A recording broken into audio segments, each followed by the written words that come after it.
birovning hisobidan kun ko'rayotgan, pulni qayerdan kelib, qanday bir mehnat mashaqqat evaziga kelayotganligini bilmagan odamni sarflashini ko'ring.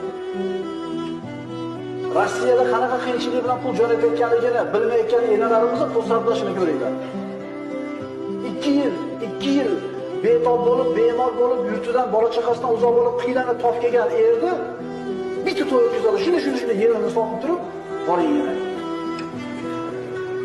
O'zi bitta qo'shga kasal bo'lib kelgan edi. Endi yana ketadi. Beri olmaganda noinshil ko'p. O'zini farzandini uzoq musofir yurtlarga jo'natgan aka-ukalar, opalarimiz ham eshitadi bu ma'ruzalarda inshaalloh. Qanaqa qiyinchilik, mashaqqat evaziga topib jo'natayotganligini jiddiy mulohaza qilinglar.